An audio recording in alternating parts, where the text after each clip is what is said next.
Right then, I think I'm going to start. So, this is kind of the first time I've done anything like this. Trying to game while explaining the game.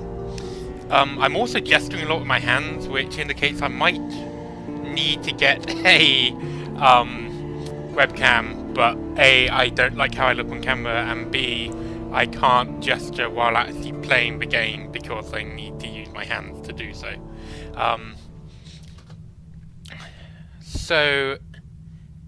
Anyway,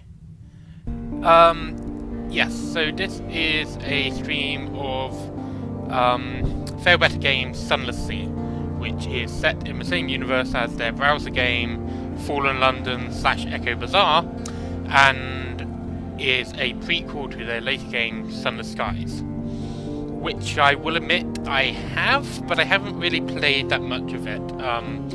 I still have a lot of content I know that I need to see in Sunless Sea, so I'm not gonna mess around with that too much. So essentially, just a quick summary of a plot. After the death of Prince Albert, the Queen Victoria's consort, space bats stole London and dragged it underground into a lightless chasm called the Underneath, on the shores of a great lake, the titular Sunless Sea. In Fallen London, you are playing a character who goes around London and starts looking at all of the various mysteries within within the city. There's a lot of lore in these games, and a lot of it only really appears at the high levels. The main problem I have with Fallen London itself is that it is a very action economy-based game. So the idea is that you log on, you do a few actions, and then you log off and wait for them to recharge. They recharge at a rate of an action every 10 minutes, which makes grinding really annoying. Some of the Sea don't quite go into the same depth in the lore, but it is a lot easier to get to just because there's no action gap. So yeah, essentially in Sunless Sea you are playing a Z ship captain who sails around the map looking for... Well, that depends on your character. There's a bunch of different wind conditions, including a couple that you can only get in-game. But I'll get to that in a bit.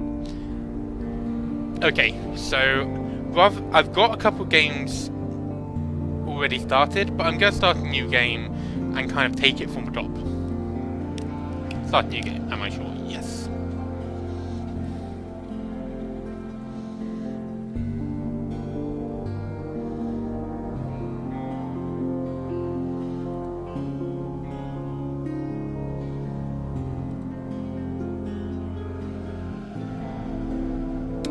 I don't know why this is not responding.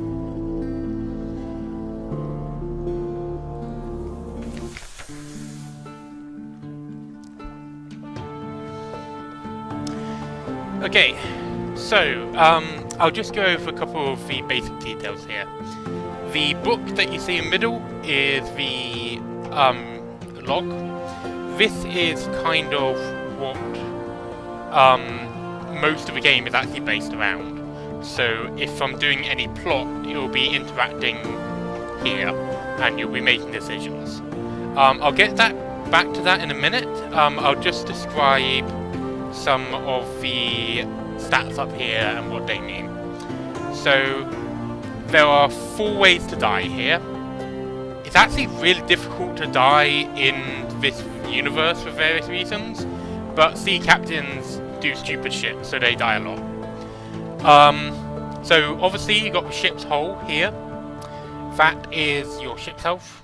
Obviously, if that's hit 0, ship goes down with all hands. There are ways you can survive it, but usually that means game over, start a new character. There's also the crew. If you run out of crew, same thing, you know, game over, start again. The thing is, because you're expected to die, there's a lot of New Game Plus things, which we'll get into when I inevitably die.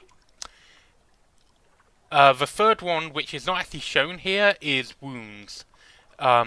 So if you have 3 slots for wounds in your character,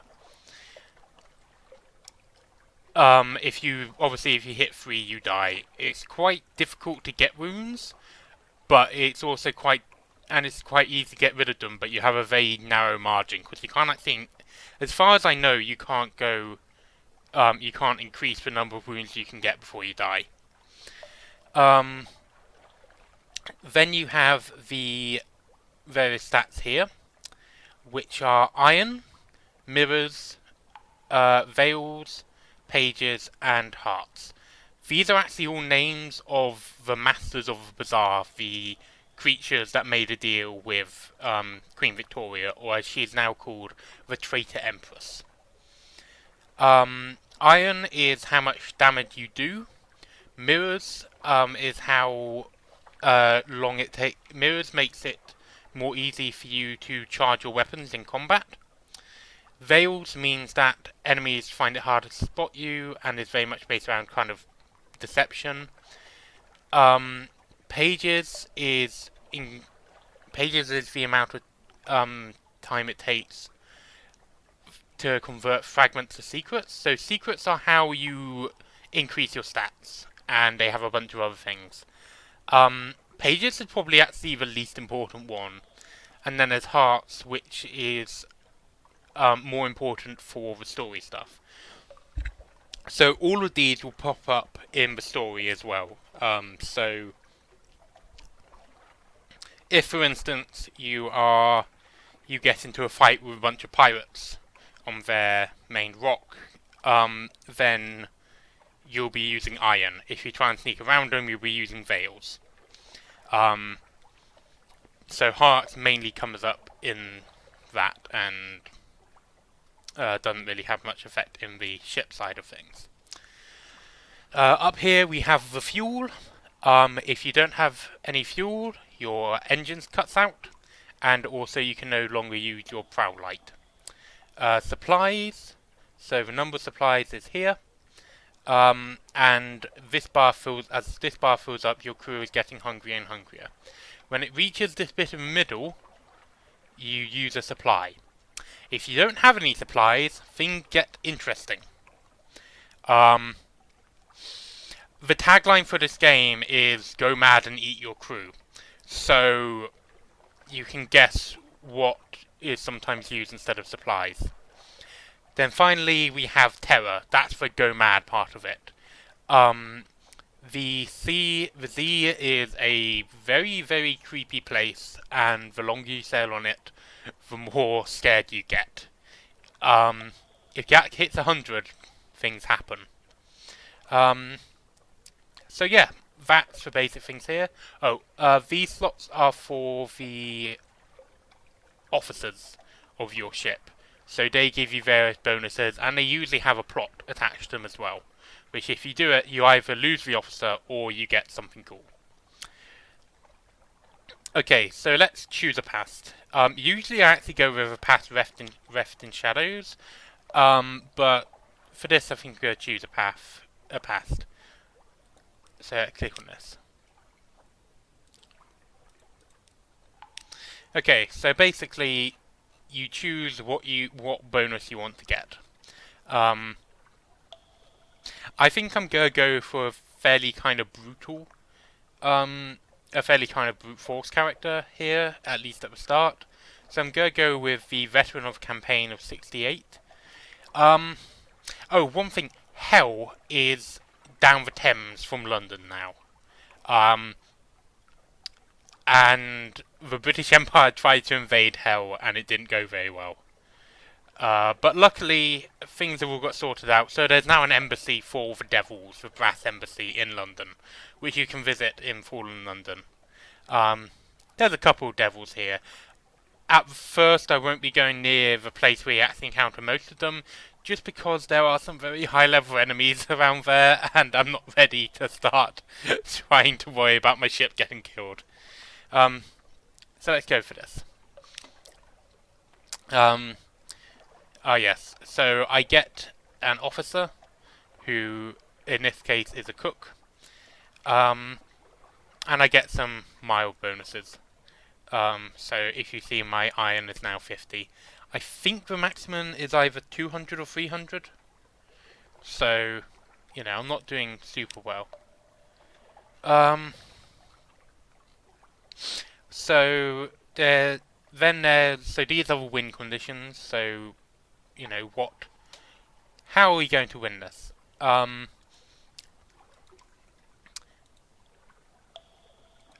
Your father's bones is you are following in the steps of your father and trying to find what happened to him. Immortality is from one of the DLCs, so I don't think I'm just going to start with that one. Fulfillment and wealth I've done, as with A Private Kingdom. I haven't actually done Your Father's Bones, even if it's kind of suggested as the starting point for the game. It's kind of suggested the starting ambition. So I'm gonna go with this one this time. I really like this.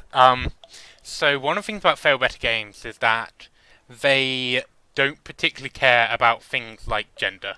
So Fallen London used to have 3 gender options, which were Sir, Lady, and an individual of indistinct gender. Which was quite funny because every time someone called you Sir or Ma'am or Lady or whatever, they kind of got confused and just went, Sir, Ma'am, yes. But they got rid of it. So I think I'm going to go with Captain. But yeah, I do. So Failbetter Games does have a lot of really good stuff like that, and quite a lot of LGBT content. So one of the major plots in Fallen London is based around a gay love story. Unfortunately, like, love stories are a thing in Fallen London. They're not a thing in the city of Fallen London because they're banned, but they're a thing in the lore, and they don't go well. So unfortunately, that didn't go well.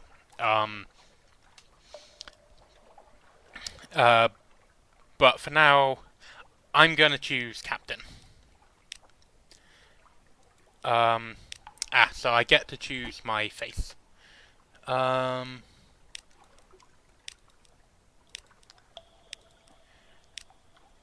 one looks cool. I am off in my diving suit to search for my father's bones. And I will call myself...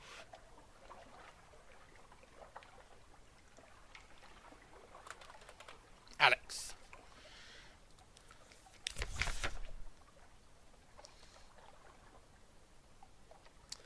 Okay. So I'm good. So, now we get to this. So, first things first, up here we have how much money I have. As it says here, echoes are the currency of Fallen London.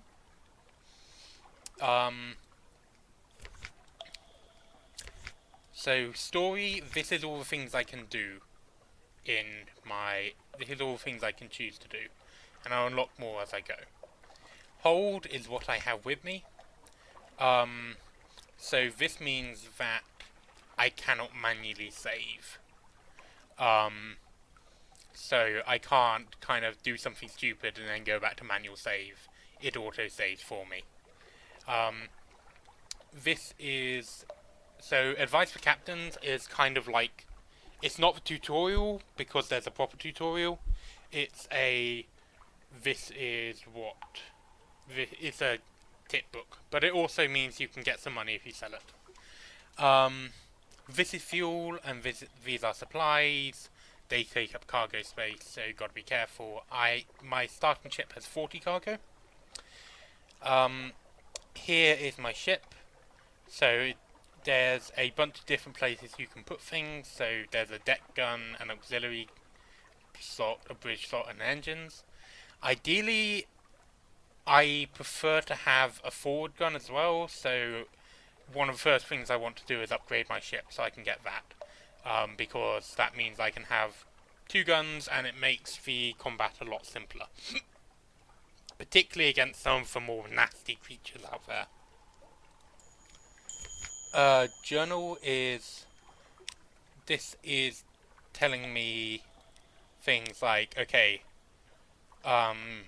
it's kind of just a cheat sheet for you. So it tells you where you're staying, what your current objectives are. You fill this up quite a bit. So these are officers. So if I take the cook out, I can put him back in. We'll get to that when I actually meet some officers. So these are various shops. So I'm going to sell my advisory captains because, as you might have guessed, I don't really need it. And I'm going to purchase some more fuel. Quite a bit more fuel because we're going on our initial jaunt. Fuel goes down a lot more quickly than supplies usually does. That might be because I tend to be quite stingy about how much crew I hire. Shipyard, not many places allow you to buy ships. London is one, and as you can see, I can't really afford anything right now. This is the Corvette and the Frigate later on tend to be my favourite.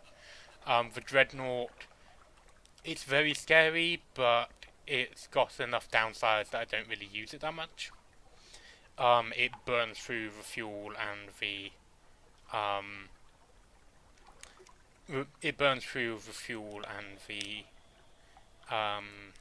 supplies because you need a massive crew.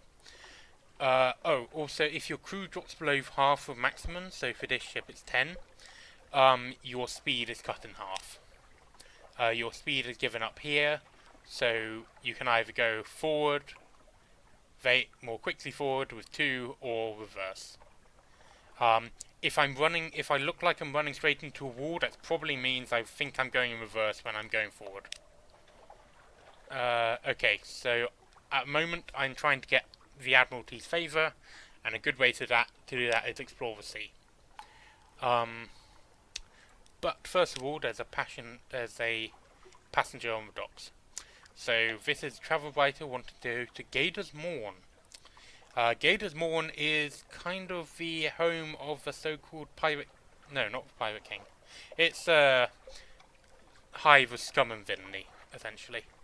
So, yeah, that sounds like a place I want to go, so I'm going to hire him. He's going to pay me 150 echoes, that's pretty good.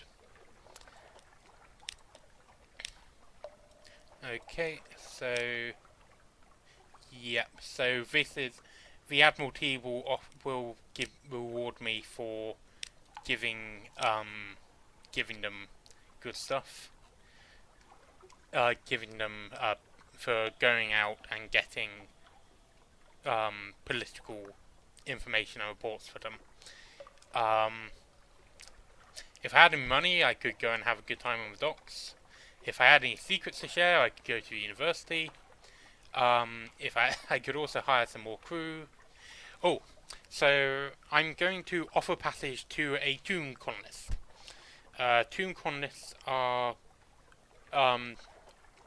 they're not quite zombies, but I said that it was very hard to die in this setting. Like, if you get shot or poisoned or something, you'll probably just come back later.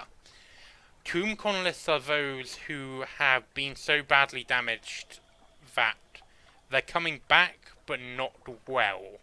And so they tend to be shipped off to tomb colonies, which are kind of quite dull and places filled with dust. So anyway, the main one that you encounter in this game is Vanderblight. So let's take them to go on here. So basically, they're in a padded coffin. So they're just gonna sit in my hold and wait for me to get there, and then they'll pay me, or whatever. Tomb Colonists, one of the things about Tomb Colonists actually that's quite fun is they've lived through enough shit and are bored enough in the tomb colonies that what they tend to do is spend time becoming the best duelist they can. So they tend to do things like be very, very, very good with a sword.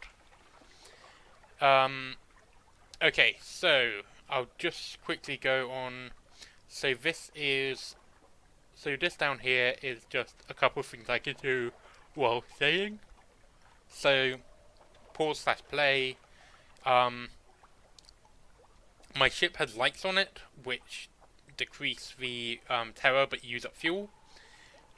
I rarely turn them off because terror is much worse than fuel normally, and I tend to stock up. Z-Bat is a form of scout, so I can send it out to find where the islands are. Repair ship, so I can spend supplies to repair my ship if it's not too banged up. And full power, that means I send my engines into full power. There is a chance they may explode, but it gives me enough of a speed boost. I can usually get away from more dangerous things. And then finally, there's this chart. That's the Sunless Sea. I'm here. Okay, so one other thing is the islands are kind of semi-random in this game. So there's a bunch of them, like Fallen London and Vanderblight, and a lot of the stuff around the edges are always in the same place. But the rest of the map, there'll be islands are set in the same regions on the map, but not necessarily in the same place each game. So yeah, let's start going off. So the actual kind of controls in this game are very simple to use. So it's literally, if you want to go forward, you hit forward. If you want to go back, you hit backwards, and then you turn. So you'll notice that I'm discovering things and gaining fragments. So the main thing that this does is, if you get enough fragments, you get a secret, which is kind of important because you spend them both to increase your stats and on other things. It's not the best way to get secrets, so there's a couple of enemies you can actually use to farm them, which I'm nowhere near ready enough to take on because they will kill me. But for now, this is how I get secrets. Cool. So I'm just going to follow the coastline up till... Sure, hold on.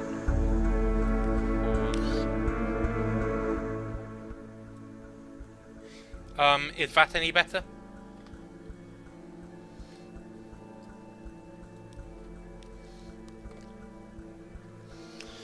Ah, we have an enemy. So this red thing is my firing arc. And that is the enemy ship with how much damage it took. So you'll see my guns take time to charge up. Yeah, I destroyed that pretty quickly. So what's in here? Ooh, parabola linen. So yeah, that's kind of helpful.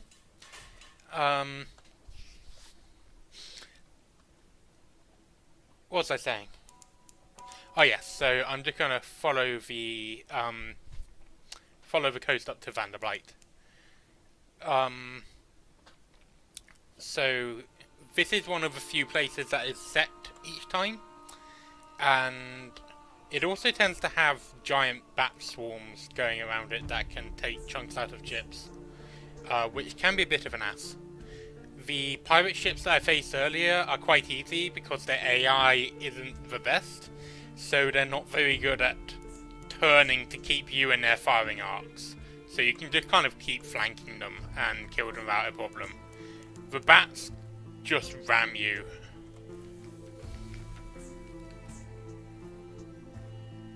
Oh, okay.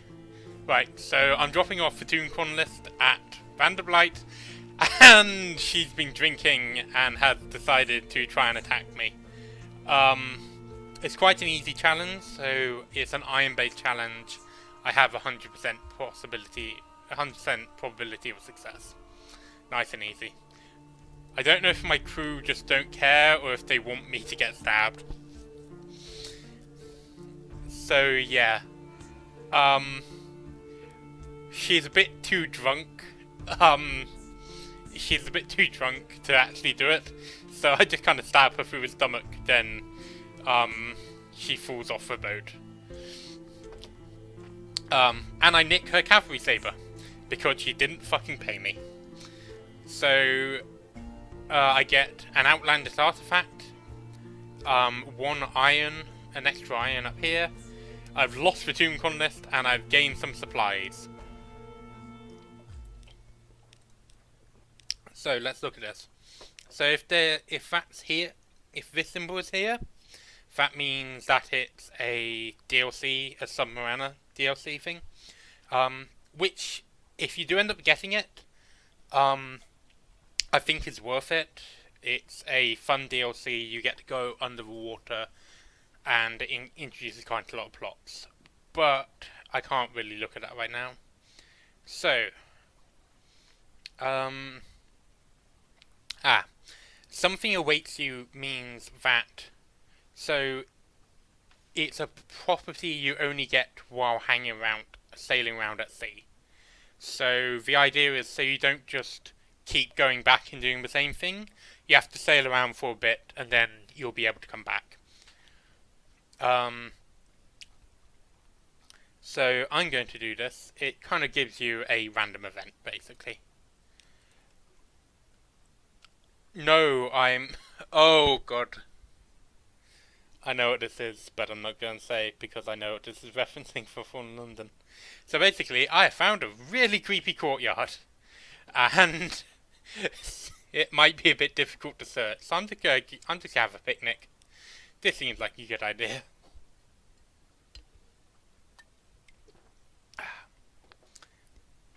Okay, so I've lost some terror. Hooray!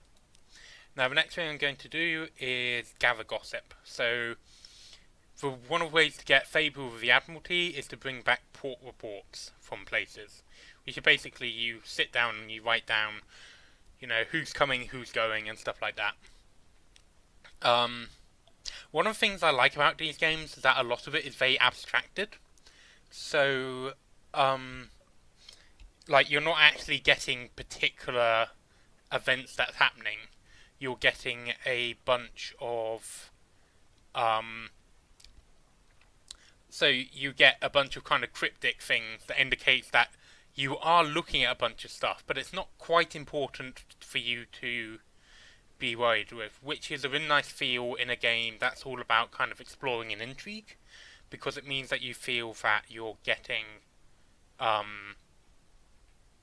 you know, you get a lot of the feeling of intrigue without having to actually explore everything.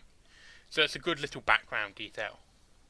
So I now have a port report, so I can take that back to the Admiralty. In the meantime, however, I think I am going to explore a little further north. So let us continue our journey. I have plenty of fuel, and here's the giant bat swarm. Go away. Ah. I have to...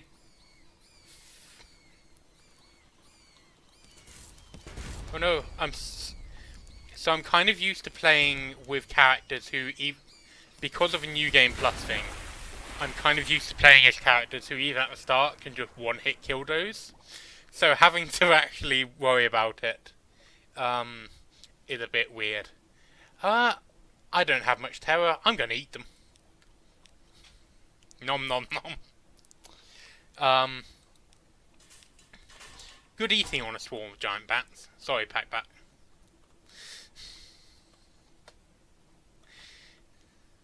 Whoops. Didn't mean to. Okay, so I'm gonna click all clear. I read that as old mimes, and it's just like, I don't remember anything about the... That's a lifeberg.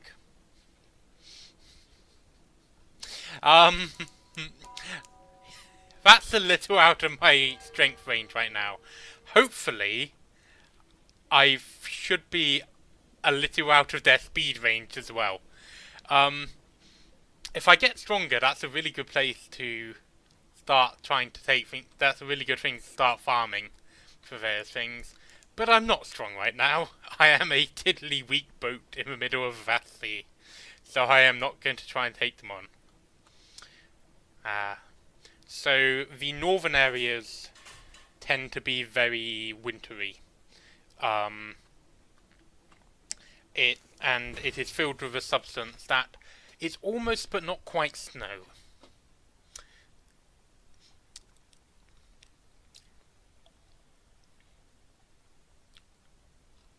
So Wither is a really annoying place to go if you want to grab intelligence, because they never answer things. They just give. Hey Ewan. They never answer things. They just give more questions. So I'm going to gather some intelligence here as well to get another port report, and let us explore the town.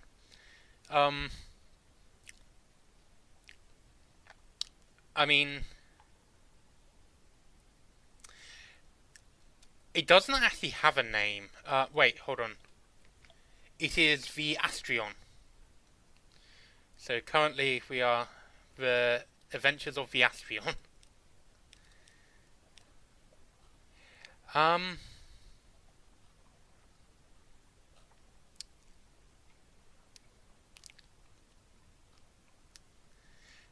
going to try the shredded jellyfish. You can meet the jellyfish. They are very silly. Whoops, I just failed a challenge. Oh well, at least it fed me a bit. Right then. So we are getting very close to the most northern edge of the map here. So if we sail up through the Odinson Straits, you go off the map. I don't want to do that right now, but there are ambitions that you need to sail off the map for. I don't recommend it. If you go to the north, it's not dragons. Like dragons, you can generally shoot. The main problem is in the north is that you sail off into the void, into a starless void. Also, Mr. Eaton is up there, and I don't advise you go anywhere near Mr. Eaton. So, then this is Codex. Codex is where the poor buggers who answered a question with an answer, who, when asked about a question, they gave an answer in Wither. There's not really much to do here at the moment. You can get a Doomed Monster Hunter for... Searing Enigmas are really expensive, and I don't need a Monster Hunter right now. So I'm just going to make a port report and move on. The exiles see many come, fewer leave.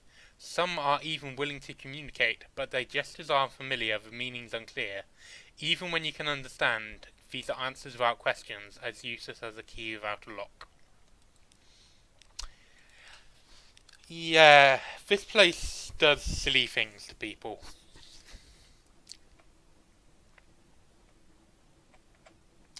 So, if you haven't noticed, I have a fairly good idea of where I'm going. I tend to start with the north just because the south is where a lot of the silly things live. Ah, we are entering, we are getting near to Mount Palmerston. So this is one. It's a good place practically to keep in mind because it's a cheap place to buy fuel. So if you have been sailing around for a while, it's a good refueling stop. It's also an active volcano. Ah, I've gained a secret. I only have one officer right now, and I don't particularly want to give it. It's...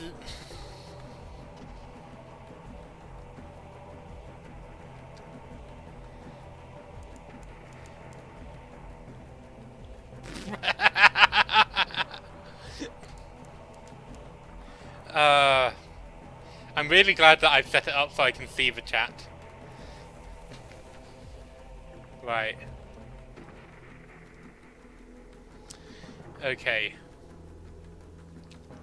Let's visit the village first. So this is an officer I can get if I had enough things of Failbetter. Get a port report, always important. Don't have enough supplies to want to risk that.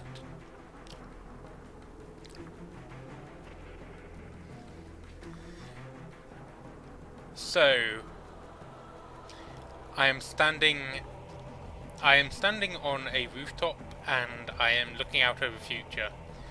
I'm standing on a high place and I'm looking at the future.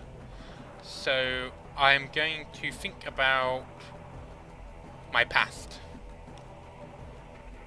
In the army you served men too rich to fight and too stupid to leave you alone. Out here you are the only commander. The ship is your own empire. You never felt stronger. So Ewan has just asked if the goal of this game is to get to the surface. Very much no. You can go to the surface, but I don't recommend it. The sun kills you. If you spend too much time in the earth and you go back into the sun will burn you away. So my goal is to try and find what happened to my father, who sailed away and never really came back.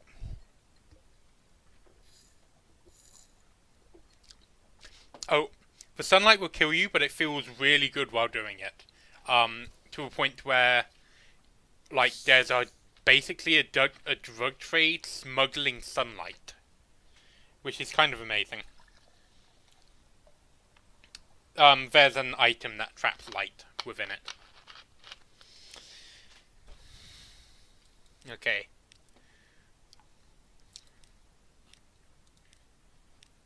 Ah, I can't go up to the top because I've used my something's waiting for you import quality. Okay, I'm going to sail on to the next island across here, and then go... Not that one. Okay, so my plan is to go to the next island here, then down, and then kind of loop back round to London. I sort of do. So these lights on these lights here that that you can see flashing. If I, well, like the prow light, it kind of it uses up less fuel, but it does increase my terror. I'm gonna turn it back on.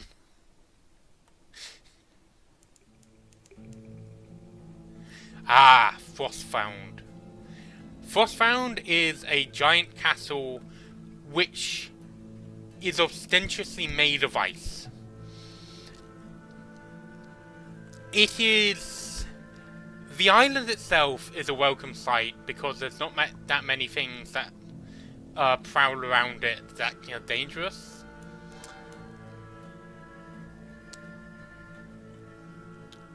The actual castle of Frostfound is not a pleasant sight. There's a lot of terrifying things in here.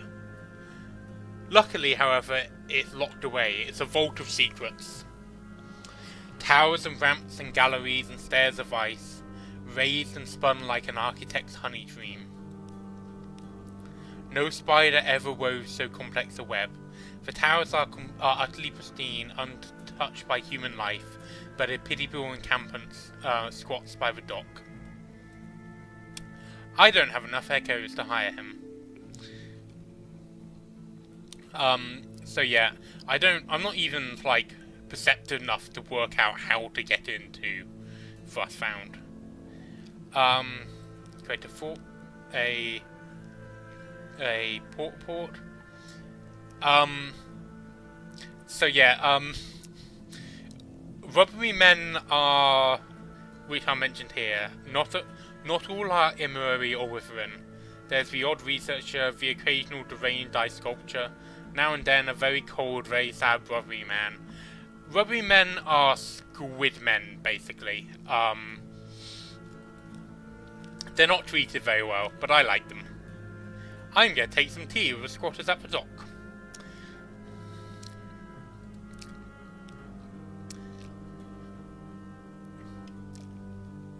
And yeah, basically they give you they keep a stockpile of supplies and fuel, and taking tea with them reduces terror. So it's often a really nice place to be. Yeah. To answer Ewan's question, have I beaten the game before? Yes, I have. In fact, that's why I am choosing it as the first one to stream, because that means I don't have to think about how to play the game. I don't have to think about how to play the game.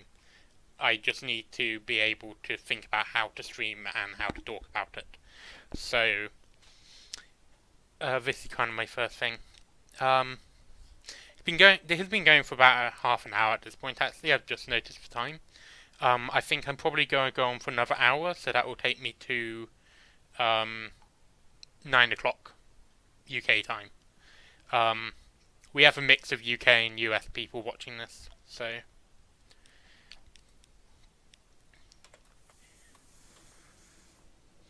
So I've beaten it with the ambition to get lots of money, and I've beaten it with the ambition to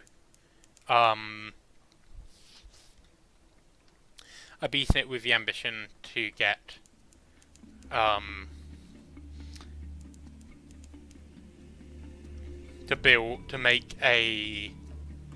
to find out lots of stuff. That took way longer to say than it should have. Yeah, I beat it with the ambition to find out lots of stuff. I haven't beaten it with this ambition, which is why I'm sort of trying it. I'm not sure if I will make this... Like, I'm kind of enjoying streaming, to be honest. I'm hoping you guys are enjoying listening to it. I'm not sure if I'm doing a Sunless Sea stream like a regular thing. But definitely streaming is something I'd like to do more of. So let's, we're here at Gator's Morn. This is a huge... Oh, ambitions are how you win the game, basically. So, at the start of the game you choose an ambition. If you fulfill your ambition, you win. You can also change them in some cases. But the idea is essentially each captain is fairly... You get a chain of captains, so even if one wins, you can move on to the next one. I've started a new chain for this one, just so I can properly show people who haven't played the game before what it's like to start out. So I'm going to drop off the August Travel Writer that I picked up back in London. So he's kind of a huge stalagmite covered in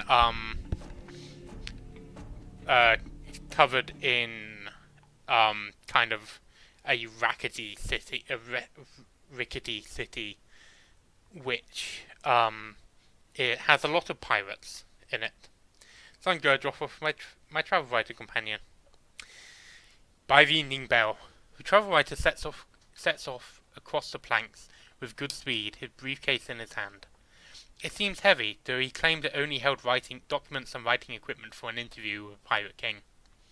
The day passes relatively peacefully. There are brawls, but in good fun, the blood washed away with celebratory beer. By night, the boisterous cheer had given way to whispers about an uncommonly brutal murder executed within an experimental shipyard. They say you couldn't enter the yard without stepping in the victim. The travel writer returns. He greets you with a curt nod as he boards your ship. And he gives me a load of money. That's nice of him. I'm sure this guy is completely trustworthy.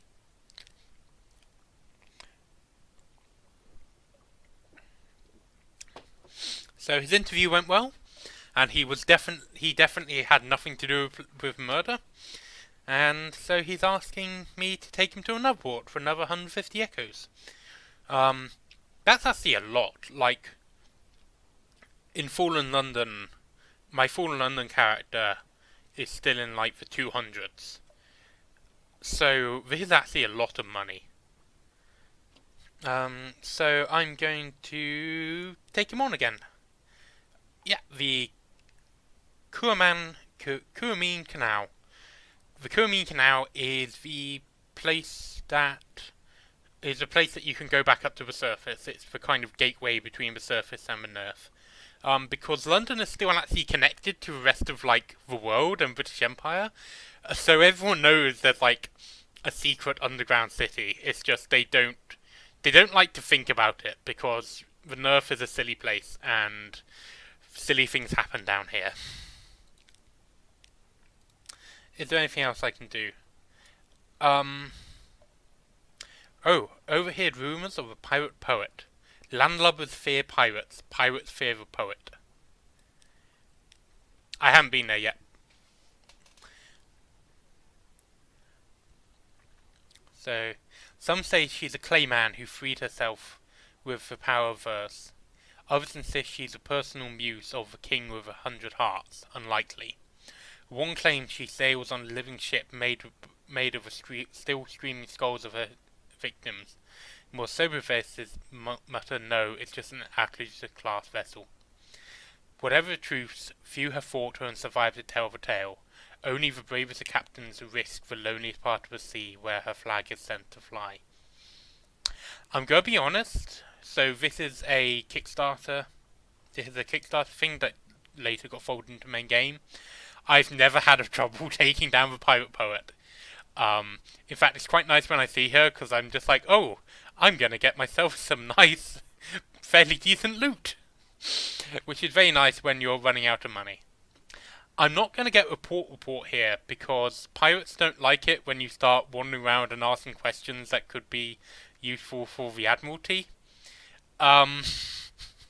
So I'm not subtle enough to do that yet. So I'm going to go for an afternoon at the Ardent Limpet, a drinking den.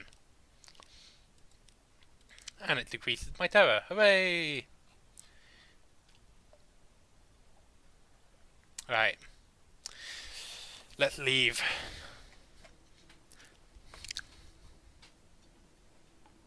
Now, I could go back up to Frostformed and pick up a mechanic, but Frostformed is one of those places I tend to go a lot anyway. So I'll pick him up some other time. Somewhere around here, there is an island where a faction of guinea pigs and a faction of rats vie for control. Hello, pirate frigate. You're scary and big. But you've also got terrible, terrible AI.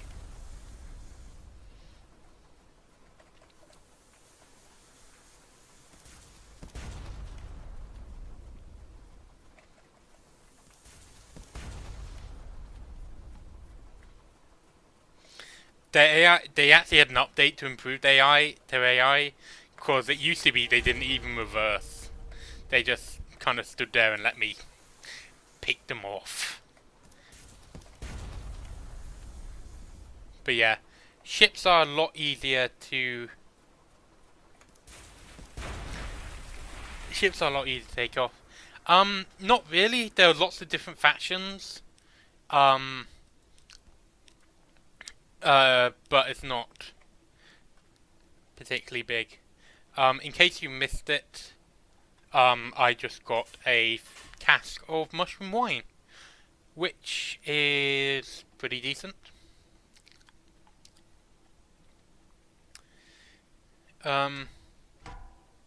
So actually Fallen London itself, the browser game, does have a fairly complex faction system with favors and stuff like that. This one, not so much.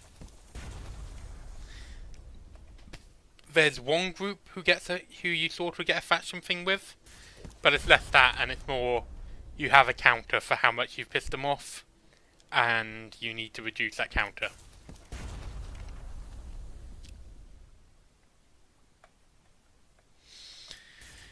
So the other games I'm playing, just in terms of like streaming other stuff, the other games that I'm playing a lot of recently are Overwatch, which is fairly simple. Oh shit. Sorry, I just got hit. Overwatch and Destiny 2. I kind of have a lot more thoughts about Destiny 2 because it falls neatly into that category of it does enough stuff that I love, that I care about it, and it fucks up enough stuff that I get annoyed. So yeah. So I think what I might do, I might start a new playthrough of Destiny and have a look at that. An intriguingly lumpy sack. What is in this intriguingly lumpy sack? It is a load of coffee. Dark drop coffee. It's one of... So, because there's no sunlight down here, it's really difficult to grow a lot of stuff. But dark drop coffee tends to... dark drop coffee is pretty popular in the world above. I'm just going to check my chart. Okay, I think I want to go a bit south. So I'm going to go down to level with where the canal is, because it's another one of the fixed position ones. And then come back up. Right then, so let's send out a Z-Bat. I kind of do, but not super a lot. What I think I'll probably do, I won't get into any more combats, unless I'm really confident I'll win. That way I can just run away. Demure Island. So this is a massive fungus farm. As you can tell, it's called the Iron and Misery Funging Station, which is not a particularly... It's not a particularly, like, great thing to hear. I'll probably kill that pirate ship on my way back, because it's tiny. Okay, so... The affable factor, has given me, the strategic information. So I'll take that. I shall return it. Strategic information, you get stuff from the Admiralty for it. I'll compile a port report, and then I shall have tea with the factor. I've been told of an exceptionally fine restaurant in Vanderbilt. As I sit down and have a fungal tea in a room filled with hovering spores. I also get a load of supplies. And the factor says that he's eaten so much he's becoming the stuff, and that might actually literally be true. Be careful what you eat in Fallen London.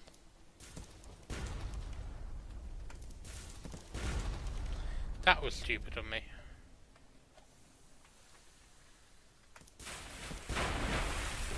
Okay, I say I could take it, and then it did more damage to me than the than the big ship. and for less loot. And that, my friends, is what we call hubris.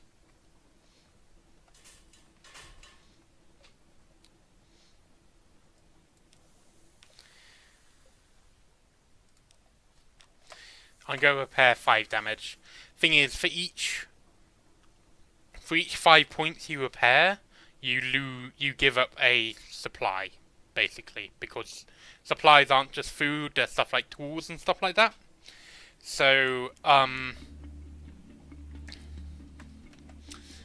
yeah. Ooh. I am near the salt lions, according to my logbook.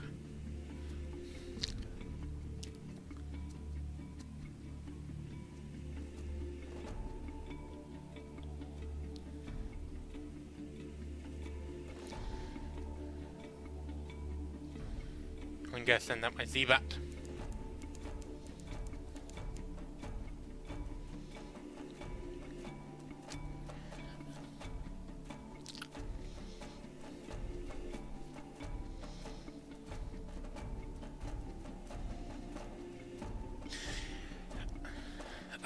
Another choice for a game that I could play, there's a game called A House of Many Doors, which I have, which is very much like Sunless Sea, except you're exploring a huge interdimensional mansion. I haven't actually played that yet, so it could be interesting to do a version of something like Sunless Sea that I'm coming into fresh.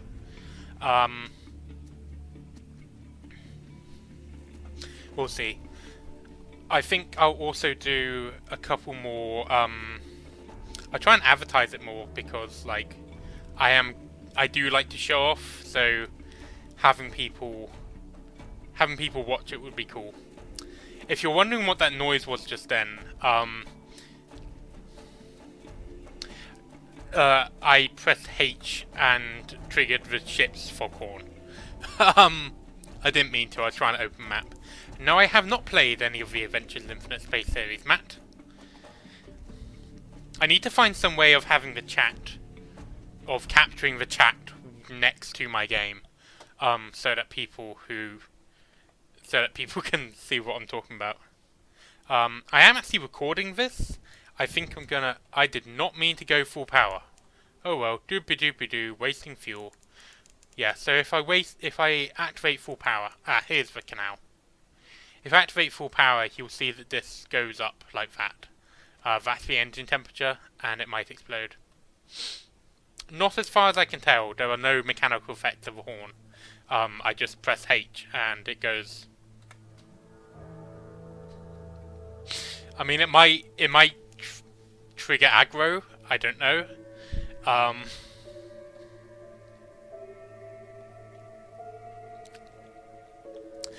Surprisingly enough, I'm not actually playing a Pokemon game. I mean, that's another choice. I could, like, get an emulator and just play, I could get an emulator and just play Pokemon, and you guys could watch. That could be fun.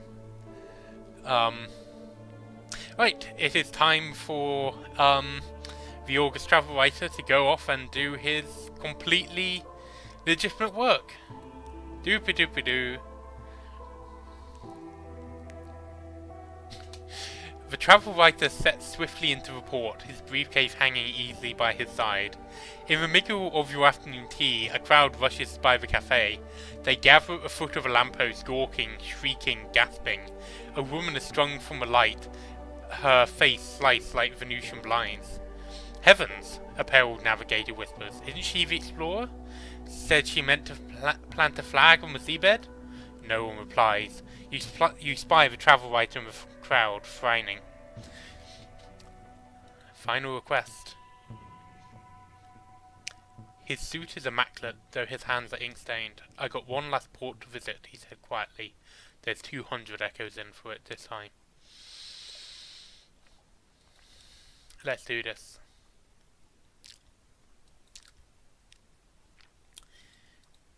So you can stock up on fuel and stuff here, but this is kind of a last resort. Like, this is a I don't have enough stuff to get me back to London because it's a lot more expensive here than it is in London. Yeah, You know, I think he's a very good writer. Very fast. He must do a lot of shorthand. So anyway, I'm going to follow the coast back up to London.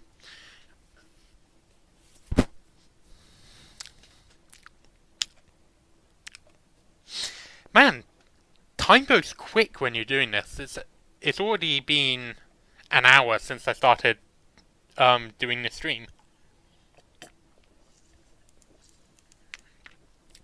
I don't feel like I've been talking for an hour, which is quite nice.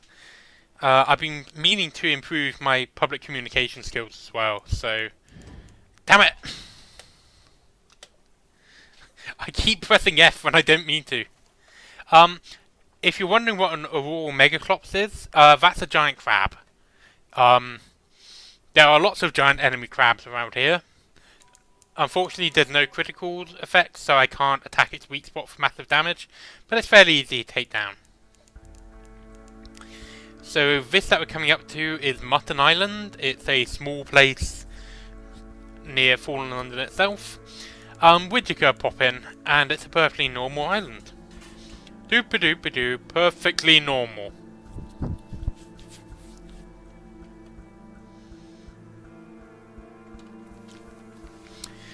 Quakewood Haven. Once this simple fishing village was part of the London suburbs before London fell and the waters rushed in. So yeah, we're actually sailing on top of a large chunk of the outer bits of London that fell into the sea when London fell. You are a Wandering Parson is a DLC only thing. That's not at all ominous. Right, let's chat with the fisherman.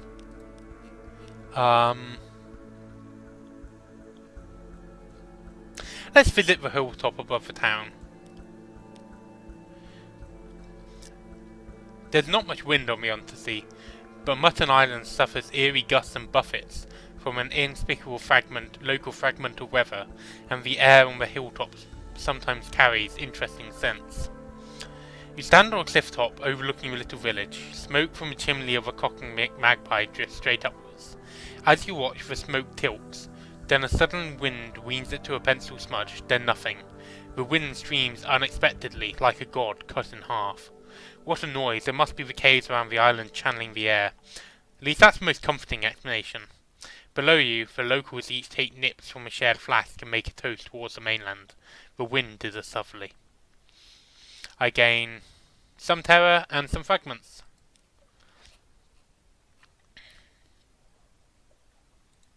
No shops here. Cool. Let's move on.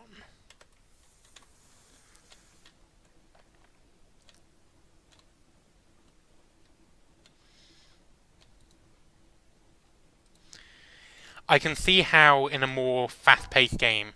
Okay, let's fight a crab. But I can see how in a more fast-paced game... like Overwatch, your play would suffer from trying to stream while playing it, because it's fairly difficult to kind of keep talking and also kind of play the game.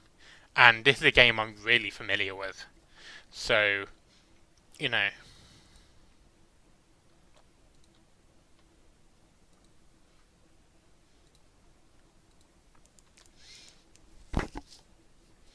Sorry about the noise, I just knocked the microphone with my finger.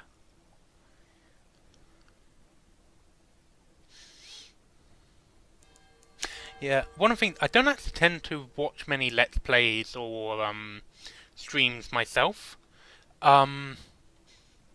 Like, I'm very much one of those people who would much rather be playing a game rather than watching someone else play a game. So I'm not even watching the Overwatch League. But yeah, I'm enjoying talking about myself playing game. So here we are in London. So here's Wolfstadt Docks. Let's see. So I arrive back home. It's nice to have my feet back on solid ground. So let's see, something has changed within the nerf, someone wants to sign on, and I have a free evening.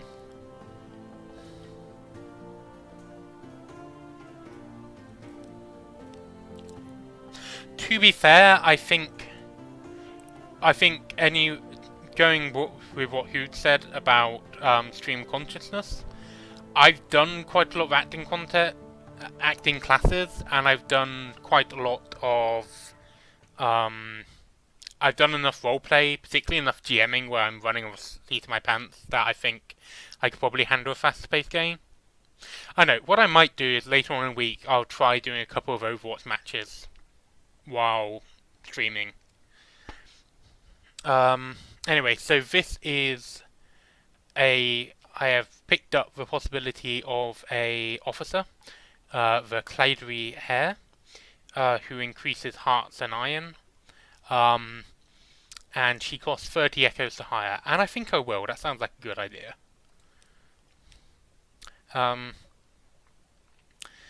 She comes with a bag full of knives, and the request: don't touch these, and don't let anyone else touch them. So in my offices, I'm going to put her under the surgeon slot. And I've just got a boost in iron and in hearts. Okay. So let's go to the Admiralty office. So I'm going to hand in all the port reports I made while I was sailing around. So Mount Palmerston, Vanderbilt, Wither. I refuse to ask any questions. I don't want to give them satisfaction. Oh, Civ, that's another one I could totally do. Oh shit, I've got too many games that I could just play. I've got to be careful though, because I do have to like work and stuff like that. So I think I'll set like a day each week where I do streaming, and like keep it there. So it'll be a once a week kind of thing.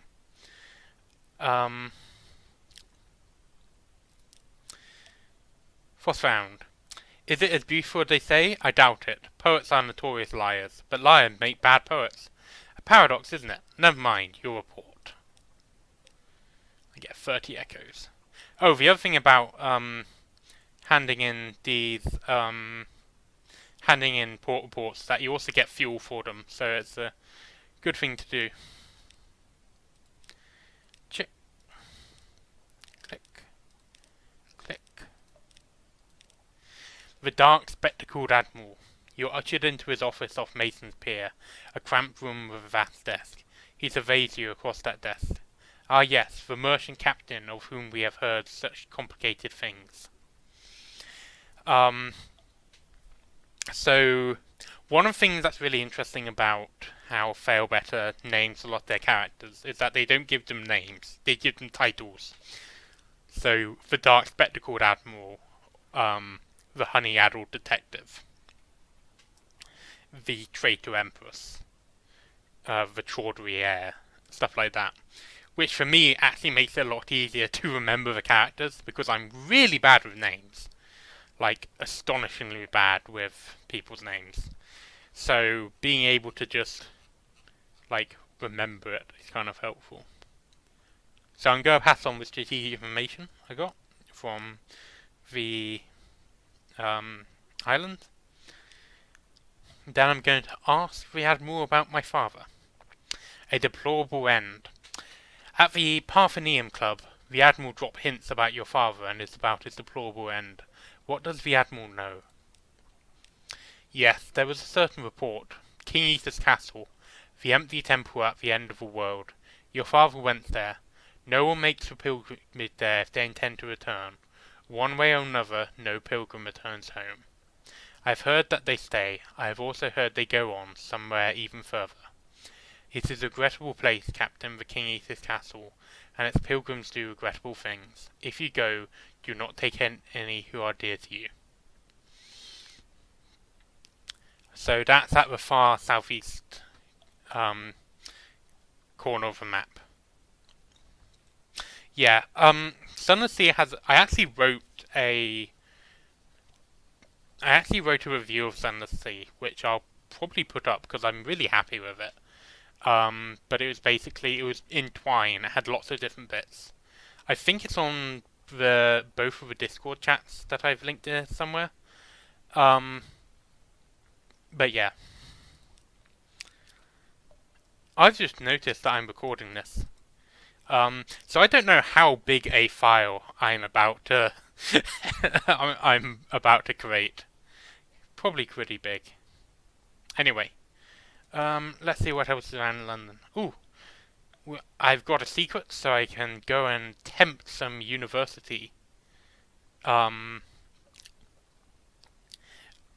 I can go and tempt some university people to give me stuff. So I'm on a lag, so Packbat, you'll have to say what you remember seeing.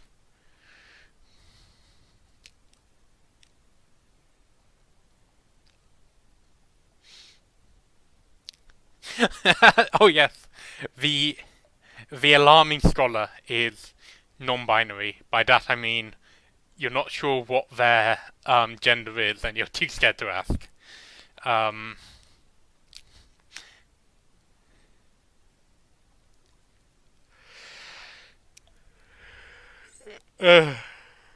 Sorry, yawning. Oh yeah, right, time review. So basically, if you come across cool objects, the scholar will buy them from you. I kind of want to keep the outlandish artifact because it doesn't take up any hold space, and there's lots of use for it. So I'm not going to sell anything at the moment. But head off. What else is in London? Yeah, why not have a bit of a cause? That night in Wolfstack, you find yourself sharing table with a likely lass, a dapper chap, or someone whose names you do not remember afterwards.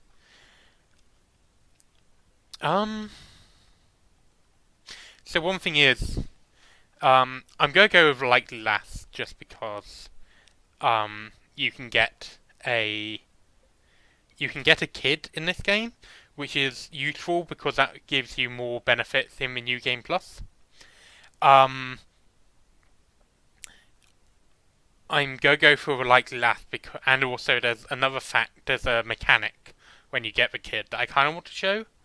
I don't think I'm gonna get the kid this playthrough though. In fact, I know it's not. I'm not. So the Rose Market it's kind of like a random market that will buy stuff for you. So the veteran Privy Councillor is seeking an outlandish artifact. I'm gonna sell him mine. So I get 150 echoes for it, which is pretty good. Which is more than I would get from the alarming academic. But the Rose Market has concluded now. Right, I'm gonna put my ship in dry dock, which is usually quite expensive. But so I've got quite a bit of favour from the Admiralty from, sailing round and getting all those things. So I'm going to repair my ship with that, which only cost me 24 echoes, not 100 plus. So my ship's fully recovered. What else do I want to do? Oh, I want to... Right, I'm going to get my next commission for strategic intelligence from the Admiralty. So, Mount Palmerston. Know where that is, that's helpful. And... Okay, so that's just telling you what he wants to get, which I already know. Okay, so let's go to Wolfstack Exchange. This is kind of like the main shop. So I got a bunch of stuff from killing various ships. So I'm going to sell my mushroom wine, my honey, the dark drop coffee beans, and the power bowling for a nice little haul. And then I think I'm going to pop along to Caminus Yards, which is where you can get some silly weapons. But not quite I don't have quite enough to buy the one I really want. The Health Thrasher, which is basically an upgrade for my normal weapon. Although... no. Okay.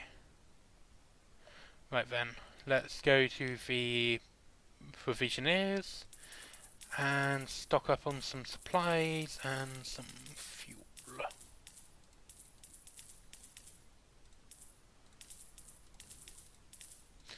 So I'm going on a bit of a longer trip, so I want to make sure I've got plenty of stuff. Okay, so my next trip, I'm going to go across to Mount Palmerston, pick up the intelligence, go down to Frostfound, and then we're going to keep going east. So let's have fun. Ba-ba-da-bum, ba-ba-dum.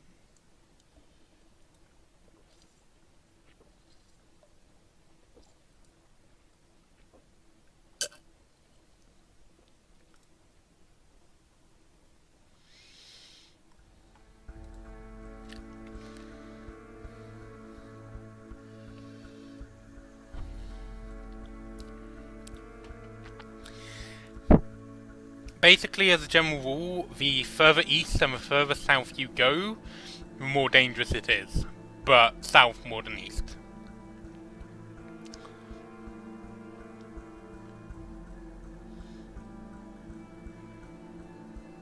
So Hunter's Keep is another island that I could go to and get a report, but it also triggers a plot that I haven't played yet. I haven't played.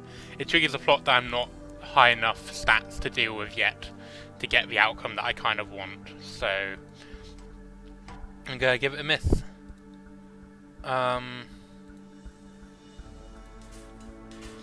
Doop-a-doop-a-doo. I don't know what I'm supposed to be fighting. That is worrying.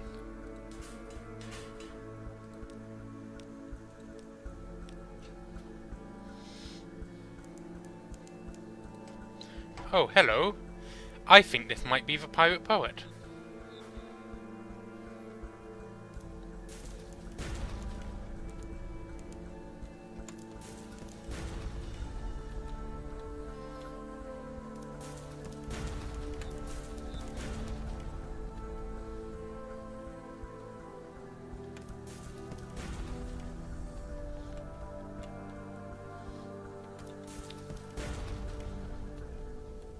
Yeah, so obviously having a forward weapon as well as the deck weapon really helps, because if you keep them, they got different firing arcs, but it means that you can get 2 shots off rather than just 1 at a time. You trying to run away? Ooh.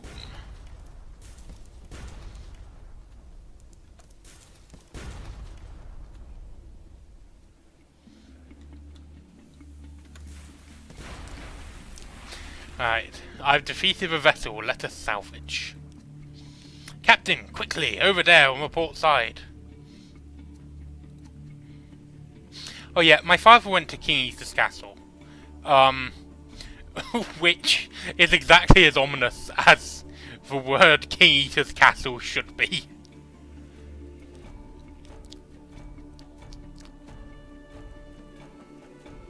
Ah, I've defeated the Pirate Poet. A Claywoman Corsair. I am going to throw her a rope and claim the bounty. So I get a good 400 echoes for that. Which ain't bad. Ah. You stand on a bridge with a likely lasses locket in your hand. It's a risk for both of you. Shorebound lovers grow lonely and sea captains dry young. I'm gonna keep it. I think that was a pretty good date we went on. I think it's a good, solid basis for a relationship. Ah, we have reached Abbey Rock, which is home to a group of warrior nuns.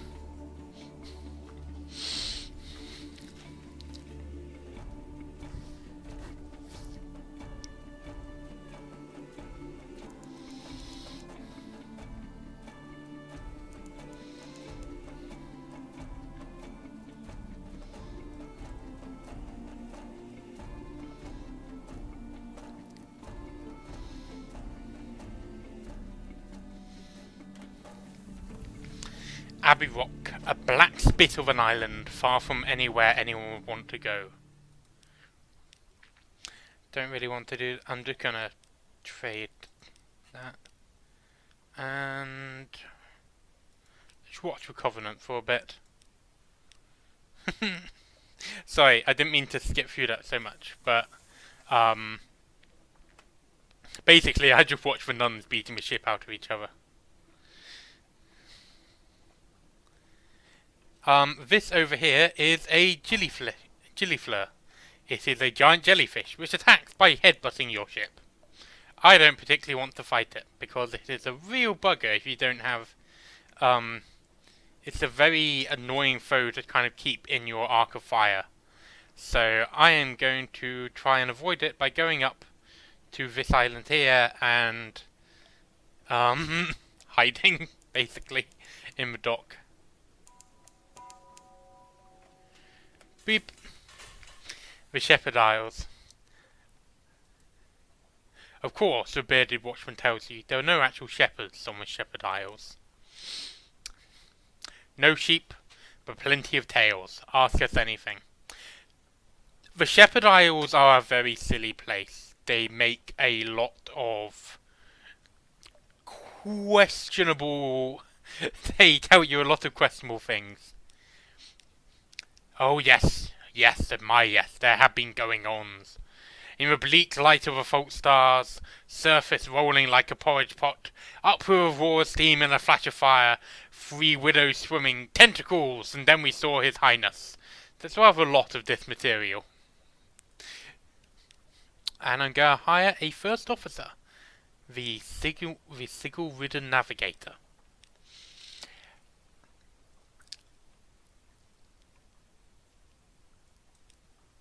So this guy has a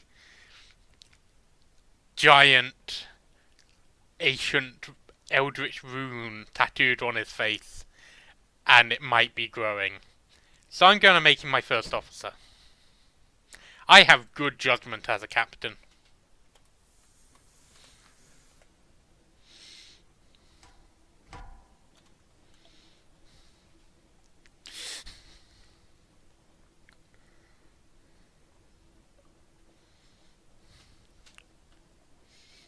Where am I going? Oh yeah, it's down here. So this is kind of a trio of islands where they're always in the same place relative to each other. So now let's go to Station 3. There's a bunch of there's a bunch of places called stations which are set up by the Admiralty to do stuff. And yeah, they tend to be pretty dodgy places. So this is Station 3, and I can't really do much right now, because I don't have the right item. But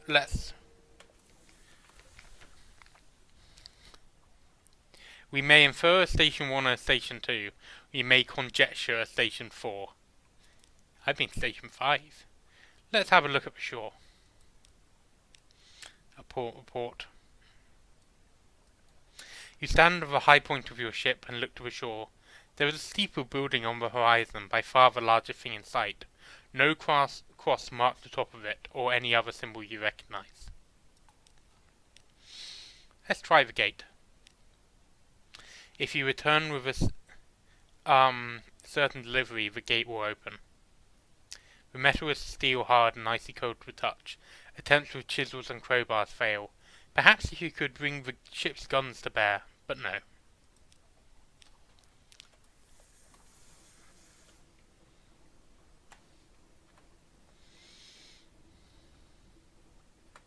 Oh yeah, we want to go up to Palmerston, so let's head north for a bit. That's a good place also to stock up on some fuel.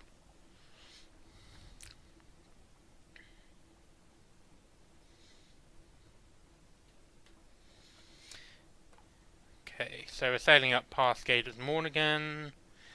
I'm not going to get into a fight this time, because I'm not planning to go back to London for a while.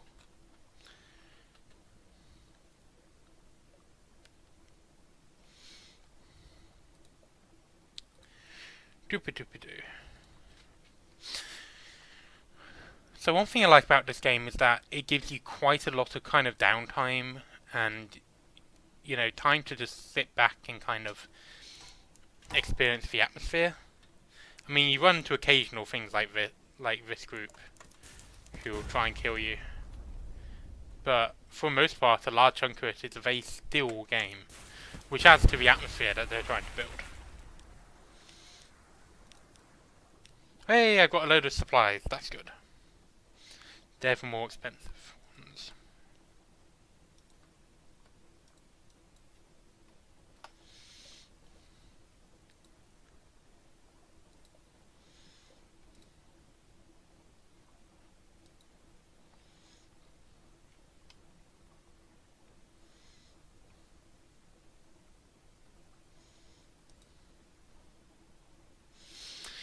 So this is a friendly ship.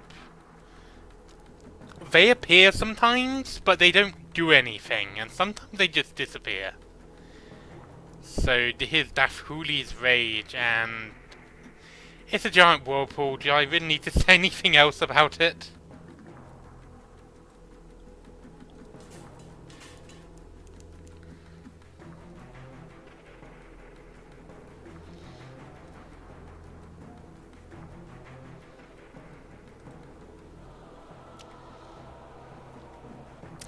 Bit to the left of Mount Palmerston.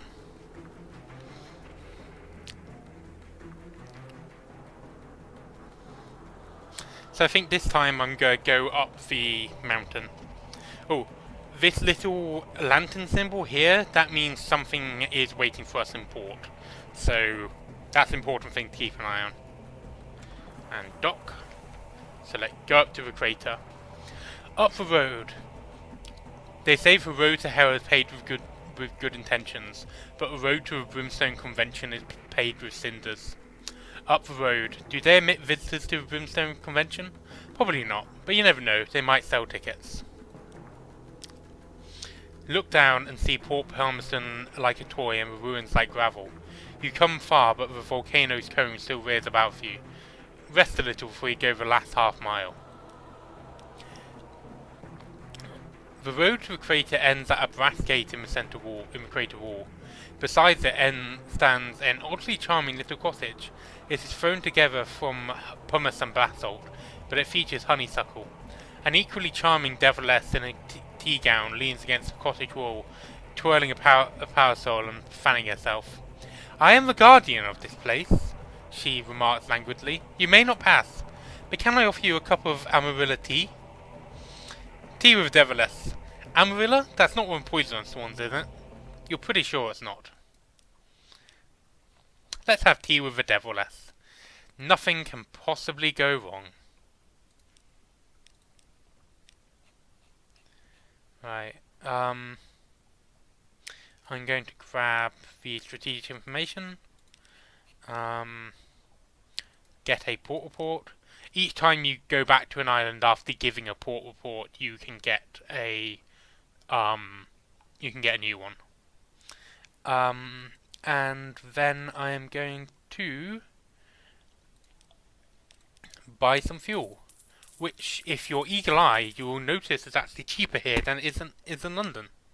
So that's a good thing. Remember the Devil Bone dice. They might become important later.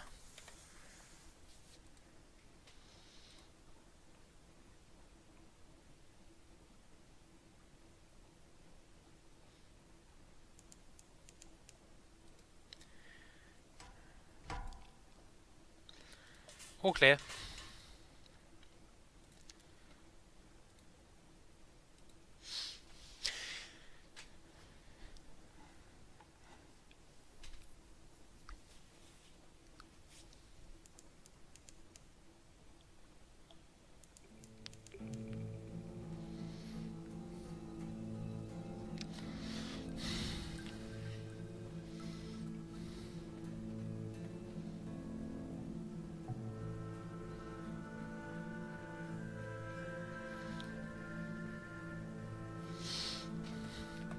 I wonder how easy it would be to have, like, So in a game like Overwatch, which is multiplayer, I kind of want to experiment with having, so like you can hear the group chat stuff, because then we could do like streams with multiple people.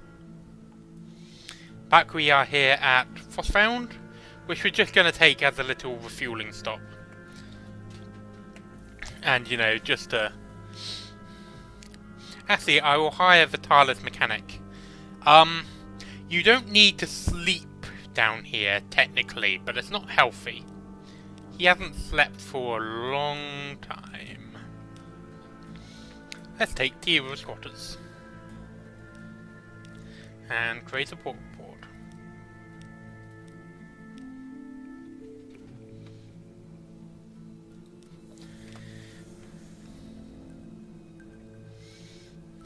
Cool.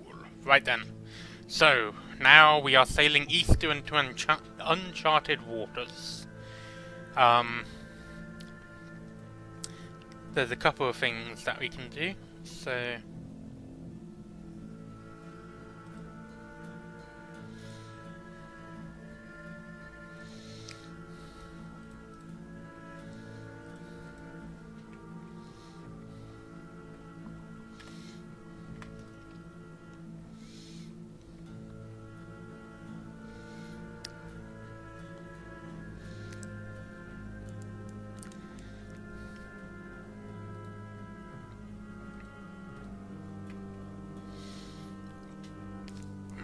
Obviously, the rifts are more important when you get the submariner ability.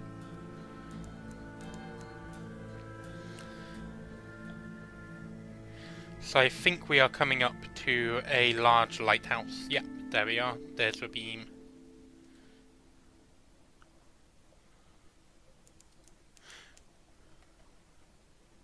Oh yes, I actually forgot to put mechanic in. Good catch, Backbat. Unfortunately, by the time I actually see it pop up, I've already sailed off because of the lag. Oh boy, that's a tyrant moth. You may have noticed that's a lot of HP. I think I'm gonna do full power to the engines and run away. Doop-a-doop-a-doo. I am running away from a moth. Doop-a-doop-a-doo. Bye-bye, Mr. Moth. Or Mrs. I don't know what your gender is. I'm sorry. Captain Moth.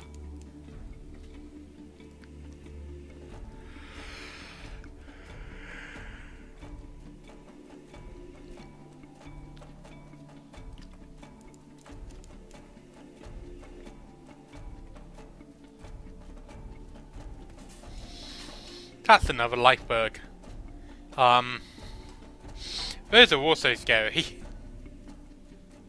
But they're slow moving enough that I can generally outwit them.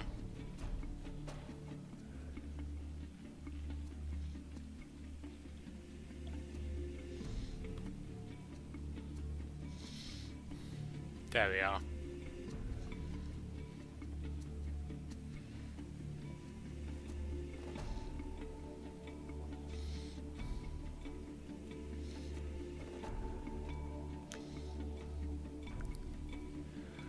Ooh. We are coming up to the void's approach. The avid horizon.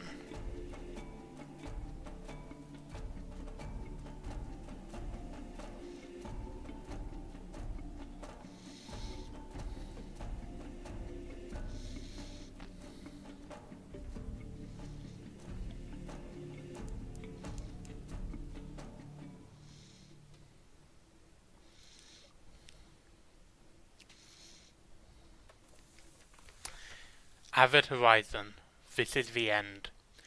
Two vast winged shapes guard a gate of something that looks like resin, smooth but uneven.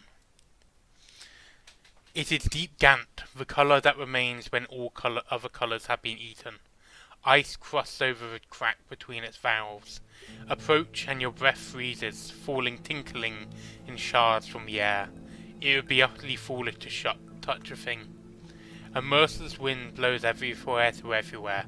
It passes without effort through your bridge coat, your flesh, your lungs. The dock lies empty. Explore along the shoreline. What can be found on this bleak beach? A casket of sapphires, apparently.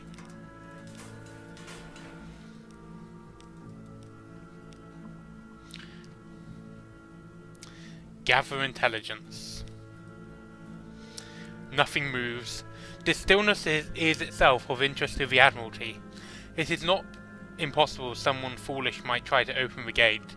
It is not inconceivable that it might open from the other side. And what then?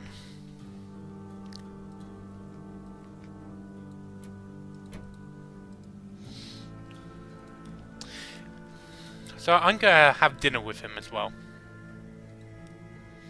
Thanks for your meal, and the company. No wine, it makes me sleepy. Oh yes, I can sleep. Too easily, that's a problem. He hesitates. There's a draught I take nightly to substitute for sleeps. It works well enough, and it keeps me sane and upright, but I wish I could just enjoy just one night's sleep. If you could help me. We need a clay man from Polytheme. We'll need a mirror catch box, and we'll need to go to Hunter's Keep. I'll explain when we get there. No, I'm serious, I would owe you a great deal.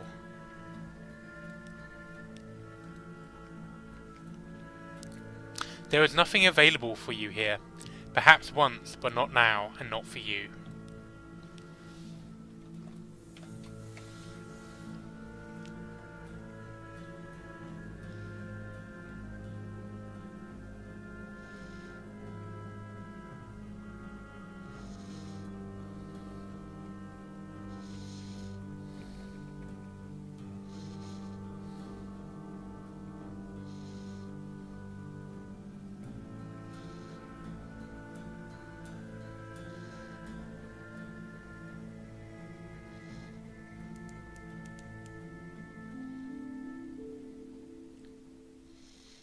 We have come to Irem, the city of dreams, the city that is, that was, and that will be.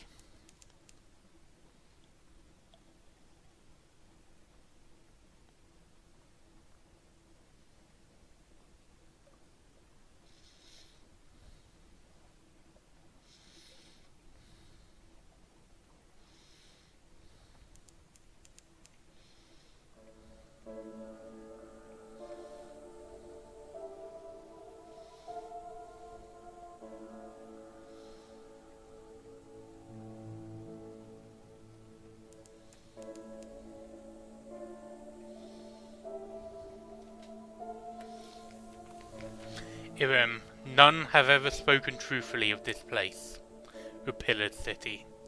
She will rise from the sea and ice like dawn. She will be garlanded with red and decked with gold. The seven serpents will watch you longingly from its high pedestal. You will always arrive as a stranger, but when you leave, some part of you will always remain.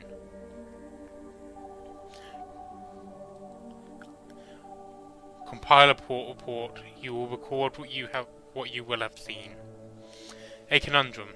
When you will start to write a report, you will recall that it was written already. Who wrote it? The report records that. It was already written when it was found. Who found it? The report describes another report, which will indicate the name of the finder. Where is the other report? There is a footnote that describes when you will record its location. When will that be? When all is well, and all manner of things as well.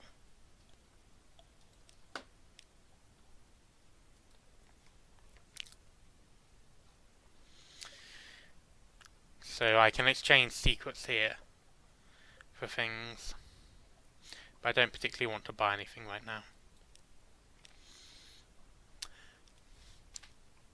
None sail east from Irem. This shop is for those who sail east from Irem. The Fish of Dawn is fun because once you know what Irem is, it makes sense that you're exchanging secrets for objects. This one will find treasures in a river beyond sleep. Bring a suitable antiphone. And then you can exchange stories here. Okay. Time to move on. I think what I'm going to do, so if I just head south, I will get to King Ethan's castle. So, I'm going to head straight down south and then call it a night. I do need a box, but there are better places to get them, rather than giving up secrets. Echoes are a lot easier to get than secrets. If you hear some noise, that's just me refilling my glass.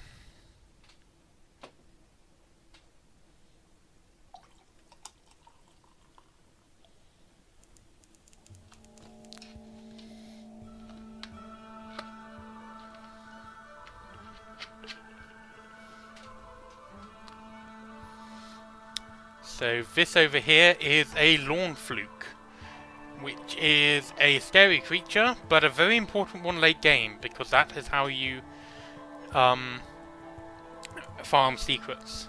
So we're going through Ewan's Way, and we are going down to the island of Astraval, where a hole in the roof of a cavern allows sunlight to reach down to the surface.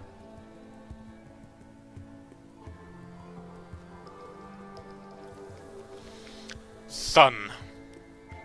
A great beam of sunlight bathes the island. Squint into the dazzle. Far above there is a hole in the roof.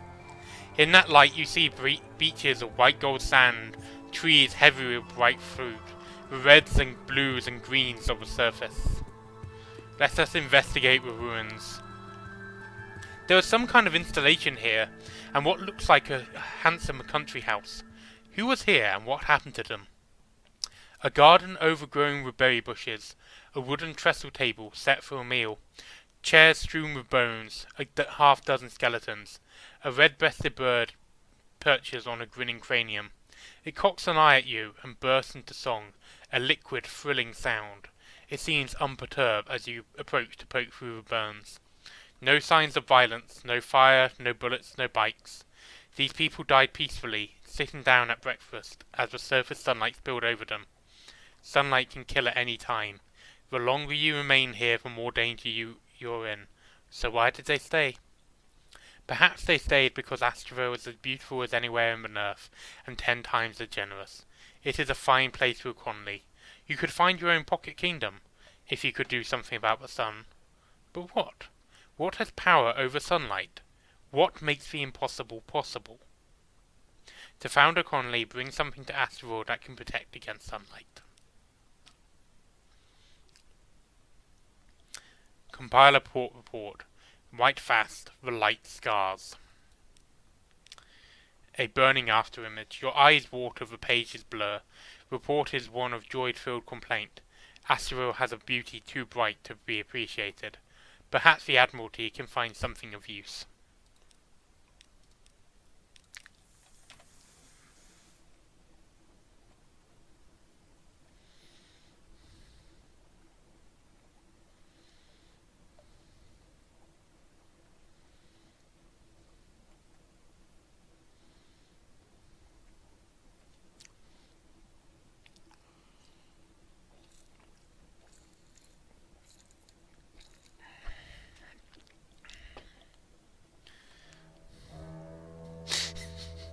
Why do I keep pressing H when I mean to press M?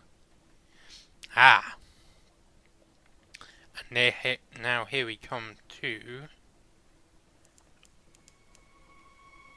a floating strand of web caresses your face. The air hints at spiders.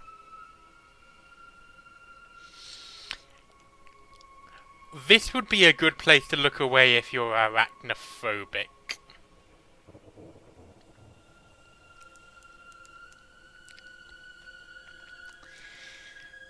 So, this archipelago is home to sorrow spiders, a species of spider that likes to feed upon eyes.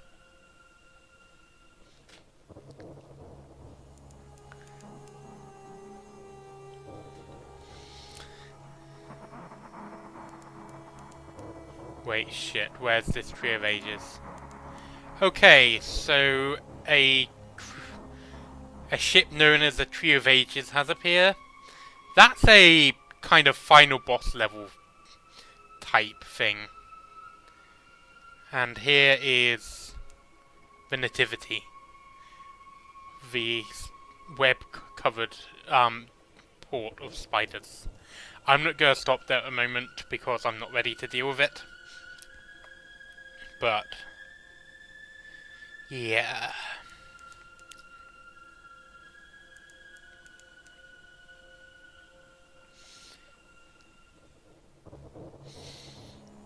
Ah. From spiders to carcasses.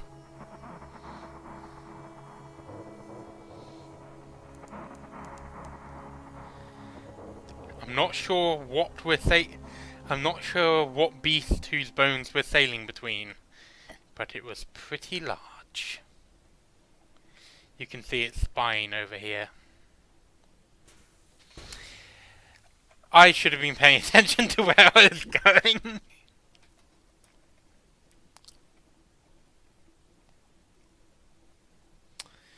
Another Z beast corpse afloat. So much carrion. We approach for chilinate.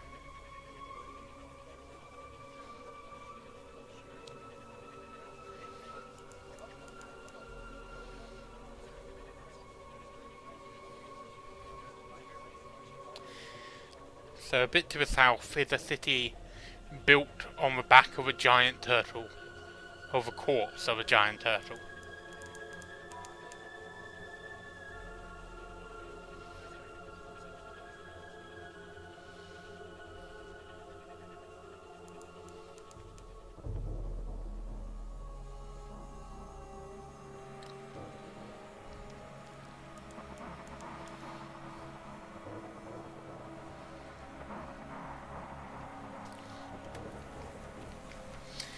A shell as big as a wild dream. Waves lap the slabby sides of a vast turtle shell, bigger than any cathedral. Chilonites low from wooden docks around the shell side, staring sullenly. Lamps hang like decorations in a festive butcher's window. All around you, the sea is rank with scraps of ancient flesh.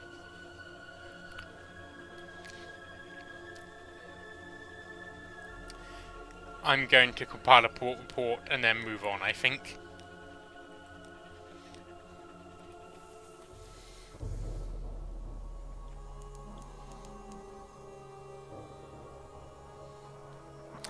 So yes, this is a society based entirely around butchering sea monsters.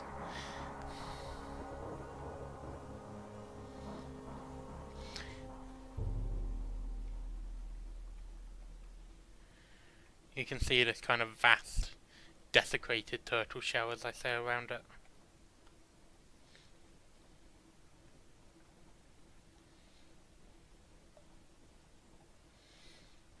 Somewhere around here there is a ship called the Eater of Names.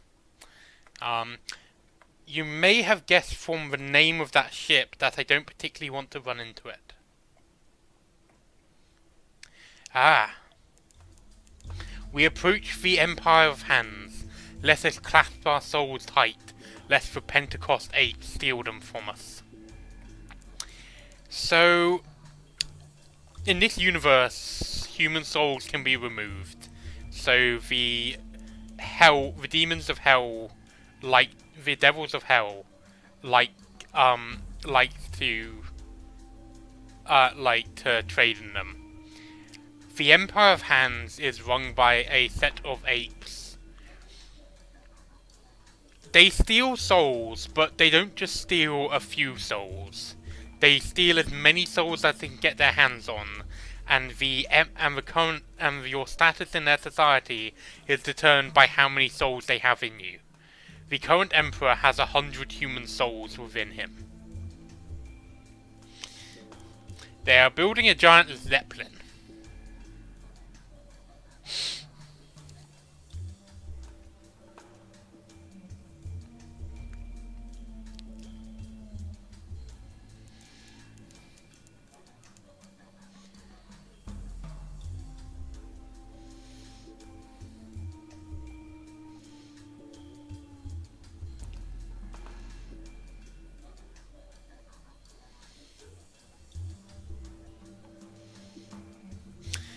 And now we come to our current destination, King Eater's Castle.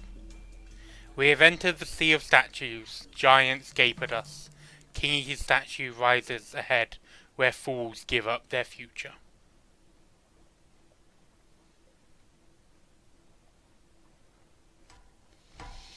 That is a glorious dreadnought.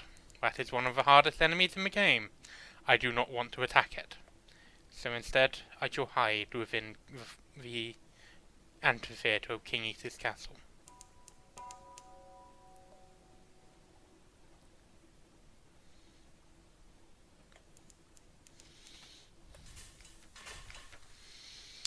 Echoes stalk you through the colonnades.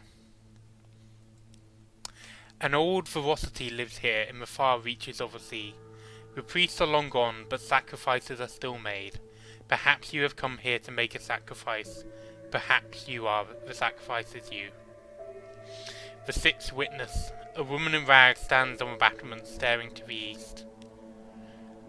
I'm sorry, I did not expect anyone else to be here. Sit with me. No, do not look east. I only dare because I know I will see nothing like the fire before me. It is my first time at sea. We do not get out much. But you must have travelled far to end up here. Tell me your stories. You barely begin before she interrupts. How about the Gant pole? They say there they can see the future. If you go, could you ask what the seventh will witness? I will happily give my life to prepare the ground, but to know would be the greatest of honours. That is another thing that requires the submarine. Let's see what I can do here. An act of burning faith. Which god holds sway here? Storm, stone, salt? The three gods of the sea? Perhaps no god that is elsewhere named. But if you feed it, it will calm your mind. Lose your mind. Offer your thoughts at the altar. Do not do this. Eat your crew. Not all of them will go easily. Do not do this. This will destroy all your crew and any human or near human officers. The struggle will wound or even kill you. Offer your stories, all of them. What is one more departure among so many? This may take you somewhere at the cost of all your Z stories. Choose it only if you are desperate to be somewhere else. A matter of luck, it could go either way. Compile a port report. Silence, desolation, the sense of an impending and terrible mistake. Everything is horrible. It's not really an appropriate title for a formal report, is it? Let's try for something more clinical.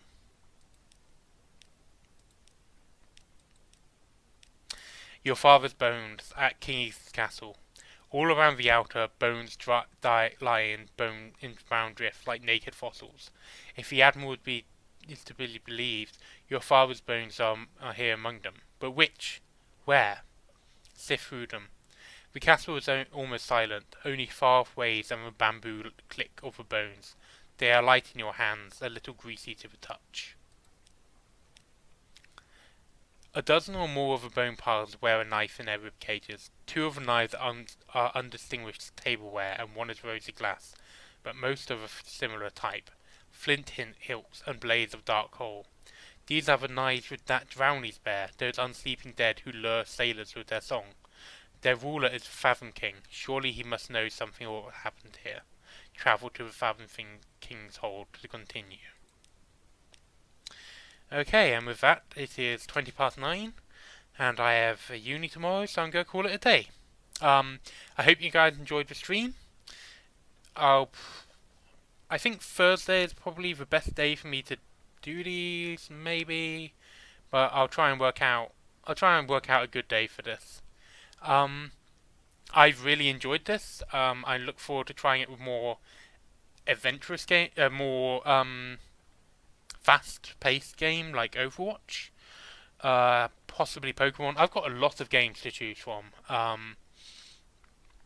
So yeah, I've really enjoyed this. I hope you guys have as well. Right then, let's see if I can